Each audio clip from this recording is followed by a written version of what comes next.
오늘은 세례주일입니다.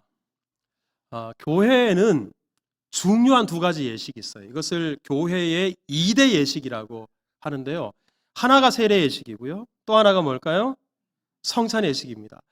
왜 이 두 가지 예식을 교회의 중요한 2대 예식이다 이렇게 말을 하느냐 그러면 이 두 예식이 모두 예수님께서 제정하셨고요. 예수님께서 꼭 지켜야 돼. 반드시 지켜라 라고 명령하신 예식이기 때문에 그렇습니다.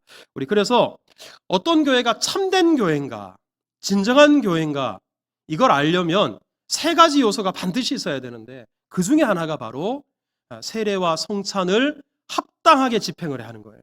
그러니까 오늘 우리 세례주일을 맞아서 우리 교회에서 세례식을 베푸는 것이 얼마나 중요한 일인가, 교회가 교회되게 하는 일이다라는 것을 꼭 기억하셨으면 좋겠습니다. 자, 하지만 제가 목회를 하다 보니까 우리 안타깝게도 성도들 중에도 세례를 그다지 중요하게 생각하지 않으시거나 그리고 굳이 세례를 받지 않고 그냥 교회만 다니시겠다 이런 분들이 제법 있다는 사실을 제가 알았어요. 그 이유가 뭘까? 아마 이런 이유 때문일 것 같아요. 우리 먼저는 꼭 세례를 받아야 구원받나? 여러분 세례가 구원의 조건이 아니잖아요. 그러다 보니까 세례 받지 않아도 얼마든지 신앙생활을 할 수 있고 세례 받지 않아도 예수님 믿고 구원받을 수 있는데 굳이 세례 받을 필요가 있겠나 이런 마음으로 세례를 받지 않으려는 분들이 계신 것 같아요. 자, 또 한 가지는 요즘 우리가 살고 있는 시대상과 좀 맞닿아 있는데 세례를 받으면 교회에 코가 꿰인다라고 생각하는 거예요. 그러니까 요즘 우리 좀 자유로운 영혼으로 살고 싶어하는 사람들이 많잖아요. 내가 어디에 속하지고 싶지도 않고 어디에 매이고 싶지도 않다는 그런 심리가 세례를 거부하는 데까지 이르는 것이 아닐까 이런 생각을 해보게 돼요. 우리 또 한 가지는 더러 성도님들 중에 세례의 문턱을 대단히 높게 잡아요. 그래서 우리 세례 받으시죠 이렇게 권하면 목사님 아무리 생각해봐도 저는 세례 받을 믿음이 안 돼요. 이러시는 거예요. 예배에 돌아 빠지기도 하고 기도도 잘 하지 못하고 성경을 읽어도 이해되지 못하는 부분이 많은데 믿음이 좀 더 자란 후에 그리고 우리 확실한 믿음이 생길 때 그때 받을게요. 그러다 보니까 10년이 지나고 20년이 지나고 평생 세례를 받지 않고 교회만 왔다 갔다 하시는 분들이 주변에 제법 있습니다. 하지만 저는 목사로서 여러분들에게 권하고 싶어요. 세례를 꼭 받으십시오. 자, 우리 옆에 분에게 한번 이렇게 권해 보실까요? 세례 받으셨죠? 자, 다 같이.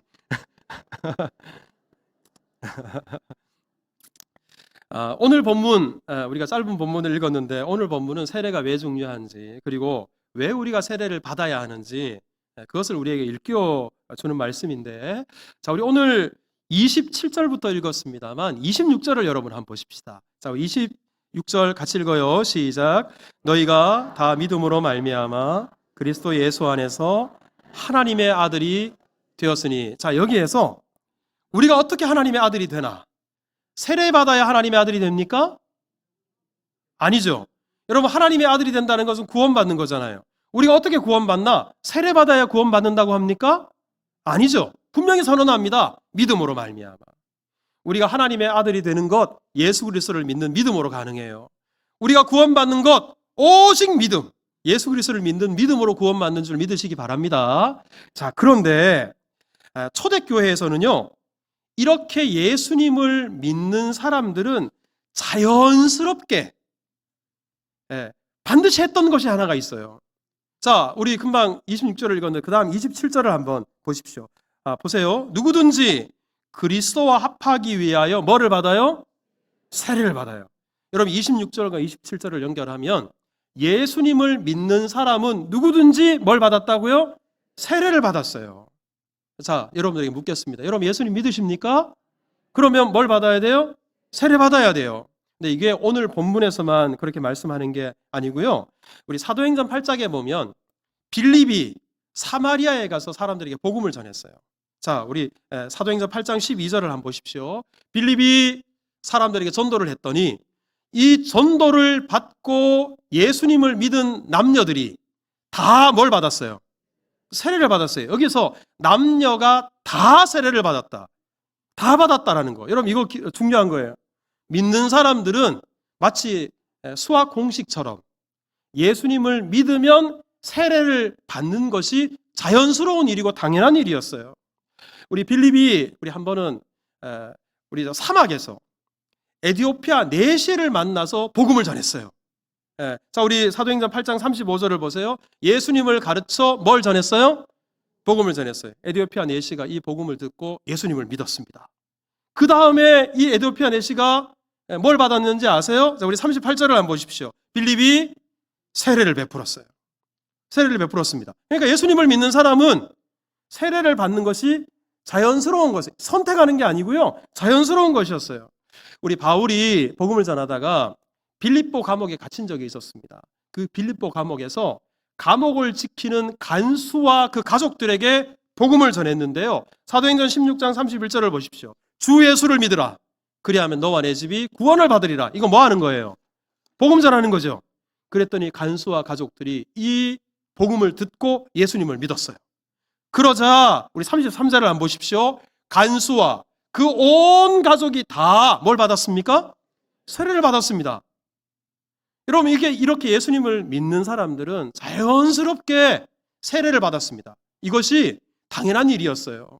때문에 우리 여러분들도 마찬가지입니다. 제가 앞서도 말씀드린 것처럼 예수님을 믿는다면 세례는 선택하는 것이 아니라 자연스럽게 당연히 받아야 된다.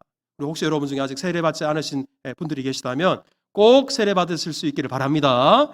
자, 우리 특별히 오늘 본문에서 세례를 어떻게 정의하고 있나, 이걸 좀 우리가 눈여겨보셔야 되는데, 자, 우리 27절을 다시 한번 보십시오. 27절을 보면 끝부분에 세례를 받은 자는 무엇으로 옷 입었다 그래요? 그리스도로. 세례를 받은 사람은 예수님의 옷을 입었다, 이렇게 말을 해요. 자, 이 부분을 제가 원어로 한번 찾아봤어요. 그랬더니 원어에는 이렇게 돼 있어요. 세례를 받은 사람은 그리스도를 입었다. 또 이 부분을 이렇게도 해석할 수 있어요. 세례를 받은 사람은 그리스도 안으로 들어갔다. 이런 의미가 있는 거예요. 여러분, 우리가 옷을 입으면 옷 속으로 우리가 들어가는 거잖아요. 옷이 우리를 감싸는 거잖아요. 바꿔 말하면 세례를 받는 것은 예수님 안으로 들어가는 것이고요. 예수님께서 우리를 감싸는 겁니다. 특별히 그럼 여기서 예수님 안으로 들어가는 게 무슨 말이냐? 예수님께서 우리를 감싸주신다는 게 무슨 의미냐? 1차적으로는 여러분, 세례라는 말 속에는 예수님과 연합한다라는 의미가 담겨져 있어요. 우리가 예수님을 믿고 세례를 받을 때, 그때 우리는 예수님과 연합하게 됩니다. 그래서 예수님의 십자가가 내 십자가가 되고 예수님의 부활의 생명이 내 생명이 되는 거예요. 이게 1차적인 의미예요. 그런데 오늘 본문에서는 거기다 더해서 한 가지를 더 이야기를 합니다. 자, 우리 28절을 한번 읽어볼까요? 다 같이 시작. 너희는 유대인이나 헬라인이나 종이나 자유인이나 남자나 여자나 다 그리스도 예수 안에서 하나이니라. 여러분, 이 말이 무슨 말이냐면 누구든지 세례를 받은 사람은 유대인이건 이방인이건 차별이 없고, 노예건 주인이건 차별이 없고, 남자건 여자건 차별이 없고 예수 안에서 하나다. 여기서 예수 안에서 하나다라는 말은 교회 안에서 차별 없이 하나가 된다. 교회 공동체의 일원이 된다. 이런 의미입니다. 그러니까 여러분, 이것은 세례받은 사람은 누구나 차별 없이 교회의 일원이 된다, 이거예요. 여러분, 교회가 예수님의 몸이잖아요. 그렇죠? 그러니까 예수님 안으로 들어간다, 이 말은 오늘 본문에서는 우리가 세례를 받아서 교회 안으로 들어간다, 이 말이고요. 우리가 세례를 받게 되면 교회가 세례받은 그 사람을 이제 감싸 안는다, 이런 의미가 오늘 본문에 담겨 있는 겁니다. 때문에 세례받는 게 뭐냐? 세례를 통해서 우리는 교회의 일원이 되는 거예요. 그리고 교회가 예수님의 몸인데 예수님의 몸의 일부분이 된다라는 사실입니다. 여기에 세례의 중요한 의의가 있어요. 근데 사실 이 부분은 우리 현대교회 다니는 여러분들은 피부에 와닿지 않을 거예요. 그런데 요즘은 그렇잖아요. 우리 여러분 교회 올 때 누구든지 교회에 와서 예배 드릴 수 있어요. 여러분 혹시 오늘 3부 예배 들어오실 때 입구에서 안내위원들이 여러분들한테 예배 드릴 수 있고 교회에 들어올 수 있는 자격이 있는지 검사하던가요? 누구나, 오늘 우리 교회 처음 나오신 분도 누구나 교회에 들어올 수 있고요. 누구나 예배 드릴 수 있어요. 요즘 교회는 그래요. 하지만 성경이 쓰여지던 이 시대, 초대교회는 교회에 아무나 들어올 수 없었어요. 교회에 들어와서 예배를 드리려면 반드시 자격이 하나가 필요했는데 그게 바로 뭐냐면 세례받은 사람만 교회에 들어올 수 있었어요. 세례받은 사람만 예배 드릴 수 있었어요.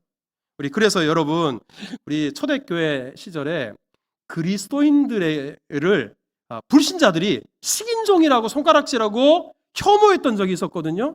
왜 그리스도인들을 식인종이라 그랬을까? 거기는 이유가 있는데, 불신자들은 세례를 받지 않았기 때문에 교회에 들어올 수도 없었고 예배도 드릴 수 없었고 성찬식에도 참여해 본 적이 없어요. 그런데 예수 믿는 사람들은 밖에 나와서 우리가 성찬식이라는 것을 하는데 예수님의 살을 먹고 예수님의 피를 마시는 것이 성찬식이다, 이렇게 말을 하니까 성찬식을 본 적도 없고 예배 드려 본 적도 없는 불신자들이 어떻게 생각하겠어요? 그리스도인 저것들은 사람의 살을 뜯어먹고 사람의 피를 빨아먹는 식인종들이구나, 이렇게 생각한 거예요. 옛날에는 그랬습니다. 그러니까 여러분, 이 초대교회에서 예수님을 믿은 사람들이 왜 세례를 받았나?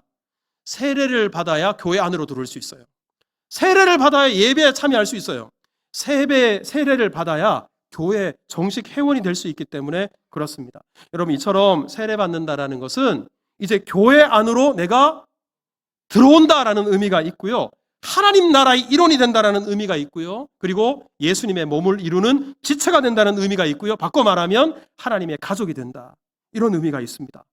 여러분, 하나님의 가족이 되면 하나님의 가족으로서 상속자가 되는 거잖아요. 그래서 오늘 본문 29절을 여러분 한번 보세요. 우리 다 같이 읽겠습니다. 시작. 너희가 것이면 곧 아브라함의 자손이요 약속대로 유업을 이을 자니라. 자, 여기서 보십시오. 우리가 원래 유대인이 아닌데도 예수님을 믿고 세례를 받을 때 아브라함의 자손이 되고 약속대로 유업을 잇는 자가 된다. 하나님의 나라를 상속받는 사람이 되는 겁니다. 그러니 여러분, 세례가 중요해요? 안 중요해요? 지금은 아무나 교회에 와서 아무나 예배 드릴 수 있는 시대가 되었지만 이 세례가 그만큼 초대교회 때는 중요합니다. 세례 꼭 받으시기를 축복합니다. 자, 그런데 여기까지 들으신 분들 중에 목사님, 제가 그래서 세례 안 받으려고 하는 거예요. 세례 받으면 이렇게 교회에 들어오게 되고 교회 일원이 되고 교회 일부분이 된다고 하니까 저는 어디에 매이는 게 싫어요, 자유로운 영혼으로 살고 싶어요, 세례 받으라고 하지 마세요, 이런 분들이 계십니다. 하지만 여러분, 일면 그것이 참 자유로운 시대에 우리 살아가는 생활 방식이라고 생각할지 모르겠습니다만 그것은 반쪽짜리 신앙입니다. 하나님께서 우리의 행복을 위해서, 우리가 건강하게 자라기 위해서 친히 만드신 기관이 두 개가 있어요. 하나가 가정입니다.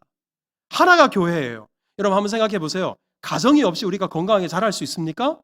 가정이 없이 우리가 어디 의지하고 행복을 추구할 수 있습니까? 없어요. 마찬가지입니다. 우리 신앙생활도 교회를 떠나서는 절대로 우리의 믿음이 건강하게 자랄 수 없어요. 우리가 영적으로 진정한 평안과 기쁨과 행복을 누릴 수가 없습니다. 교회라는 이 가족 속에서, 이 공동체 속에서 우리는 진정한 기쁨과 행복을 누릴 수 있게 되는 거예요. 우리 에베소 4장 5절에 보면 교회가 어떻게 가족이 되나 이렇게 말씀하고 있는데, 자 보세요. 우리 한 가정의 가장이 한 분이듯 교회 안에는 주님이 한 분이에요. 자, 저의 주님은 예수님이에요. 여러분들의 주님은 누굽니까? 예수님이죠. 같죠? 같은 주님을 우리 교회 공동체 가장으로 우리가 모시고 있어요. 자, 여러분, 저는 예수님을 믿습니다. 여러분 누구를 믿습니까? 우리의 믿음이 달라요, 같아요? 같죠? 우리는 같은 믿음 안에서 한 가족을 이루었어요. 그리고 나아가서 우리가 받은 세례도 성부와 성자와 성령의 이름으로 세례를 받았어요. 우리는 이 모든 것들을 통해서 예수 그리스도 안에서 한 가족이 되었습니다. 한 가족이 되었으니까 함께 웃고 함께 울고 함께 자라가고 함께 하나님의 뜻을 이루어가는 믿음의 공동체, 믿음의 가족을 이루게 된 것입니다. 여러분, 이 가정, 교회라는 공동체가 얼마나 중요한지 우리 이 사실을 기억한다 그러면 바로 이 교회 공동체에 들어갈 때 세례라는 것, 이것이 그만큼 중요하다. 이 사실을 꼭 기억하실 수 있기를 축복합니다. 제가 지난번에 기독교 3대 고전을 소개해 드린 적이 있었는데 그 중에 하나가 참회록이에요. 참회록 누가 썼어요? 어거스틴이라는 분이 썼죠. 근데 어거스틴이 이런 말을 했습니다. 교회를 어머니처럼 섬기지 못하는 사람은 하나님을 아버지라고 부를 자격이 없다. 이게 무슨 말이에요? 교회는 마치 엄마 품과 같대요. 우리가 그 교회를 통해서 엄마의 젖을 먹고 그리고 건강하게 성장하고 우리 자라듯이 교회를 통해서 우리의 믿음이 성장하게 돼요. 교회를 통해서 하나님을 기쁘시게 하는 믿음의 소유자가 될 수 있는 겁니다. 세례를 통해서 그리스도의 몸을 이루고 세례를 통해서 교회의 일원이 되므로 우리 함께 하나님 나라를 위해 쓰임받는 우리 모두가 될 수 있기를 주님의 이름으로 축복합니다. 우리 마지막으로 우리 세례를 받지 않으시려고 하는 이유 중에 하나가 나는 믿음이 부족해요. 세례 받을 만큼 믿음이 되질 않아요. 좀 더 믿음이 좋을 때 세례 받을게요. 이런 분들이 계시다고 말씀을 드렸는데 여러분 제가 앞서 초대교회 때 세례를 받았던 분들 예를 든 것을 한번 생각해 보십시오. 바울이 빌립 집사가 사마리아에 가서 그 사마리아 사람들에게 복음을 전했어요. 복음을 듣고 나서 이 사람들이 바로 세례를 받았거든요. 그 사마리아 사람들이 성경을 알면 얼마나 알겠어요. 기도를 어디 제대로 할 수 있겠어요. 신학 기초가 어디 있겠어요. 예수님을 믿는 믿음만으로 세례를 받은 거예요. 에티오피아 내시도 사막에서 고작 이사야 53장에 나와 있는 고난받는 종이 예수님이라는 사실 요거 하나 알고 요거 하나 믿고 세례를 받았습니다. 다른 거 아무것도 몰라요. 하지만 그 믿음으로 세례를 받았어요. 빌립보 감옥 간수, 감옥 안에서 지진이 일어나고 그 난리통에 거기에서 바울이 전한 것은 주 예수를 믿으라. 그리하면 너와 내 집이 구원을 받으리라. 여러분 이 단순한 복음을 듣고 예수님을 믿었어요. 그리고 세례를 받았습니다. 여러분 이 믿음이 무슨 장성한 믿음이 되고 신앙이 이렇게 범위가 넓어지고 신학적 지식과 성경적 지식이 어디 있습니까? 예수님을 믿는 그 믿음을 하나 가지고 세례를 받았던 거예요. 여러분 요즘 이 시대에도 세례를 그냥 교회에서 주지 않죠. 세례를 주기 전에 먼저 학습이라는 단계를 거칩니다. 그리고 6개월 동안 신앙생활 잘하고 예배생활 잘합니다. 그리고 세례 교육을 할 때도 세례 교육의 내용이 다른 게 아니에요. 바로 복음을 다시 듣는 거예요. 복음을 통해서 예수님이 누구신지, 예수님을 믿고 구원받는 것이 무엇인지를 깨닫게 되고 세례를 받는 거예요. 그러니까 여러분 세례를 받는 과정이 다시 예수님을 아는 과정이고요. 그리고 복음을 듣는 과정이니까 여러분 세례를 너무 높은 기준으로 삼아놓고 먼 훗날의 일로 자꾸 미루지 마시고 교회 와서 예배 드리시고 예수님 필요하다 이 믿음이 있는 분들은 세례를 꼭 받으실 수 있기를 축복합니다. 우리 아울러서 우리 여러분들 중에 절대 다수는 이미 세례를 받은 분들인 것을 제가 알고 있어요. 여러분 우리는 이미 세례를 받았습니다. 때문에 오늘 우리 주신 말씀을 꼭 기억하고 우리가 세례를 받을 때 하나님 앞에서 서야겠어요. 그리고 우리 이 많은 공중 앞에서 우리의 신앙 고백을 고백했어요. 그런데 우리 세례를 받고 나서 과연 나는 그 신앙 고백을 따라 살아가고 있는가? 오늘 세례식 주일에 다시 한번 우리의 신앙 고백을 점검해야 될 것입니다. 뿐만 아니라 믿음으로 세례를 받는 사람은 그리스도로 옷을 입는다 그랬어요. 우리는 과연 예수님 안에 이렇게 쌓여서 세례를 받고 난 이후에 내 믿음이 건강하게 자라가고 있는가? 세례를 받을 때보다도 더 믿음이 더 퇴보했다면 여러분 회개하셔야 돼요. 그리고 정말 삶 속에서 예수 그리스도를 옷 입은 사람답게 여러분 옷이 예수님이에요. 그렇다면 우리의 삶 속에서 예수님이 사람들에게 보여져야 되잖아요. 나는 과연 세례받은 사람으로서 예수님을 보여주는 삶을 살아가고 있는가? 이 세례주일에 우리의 믿음을 다시 한번 점검해야 될 것입니다. 마지막으로 세례를 받은 사람은 예수 그리스도 안에서 하나가 된다 그랬어요. 나는 과연 세례받은 사람으로서 교회를 하나 되게 하는 일에 얼마나 힘쓰고 있는가? 우리 자신의 믿음을 다시 한번 점검해야 될 것입니다. 오늘 특별히 감사한 것은 우리 이번 학습 세례식 때 지난번 새생명 축제 때 초청받아서 신앙생활을 처음 시작한 분들이 우리 오늘 학습받고 세례받는 분들이 계셔요. 여러분 이거 얼마나 기쁜지 모르겠어요. 바라기는 우리 이번 2024년 새생명 축제를 통해서도 여러분들 세상에서 가장 아름다운 초대자들이 되셔서 초대한 분들 중에 예수님을 믿고 우리 다음에 학습받고 세례받고 우리 교회 그리스도의 몸을 이루는 지체가 될 수 있다면 이거 얼마나 귀하겠습니까? 우리 그런 일에 귀하게 쓰임받는 우리가 다 될 수 있기를 주님의 이름으로 축복합니다.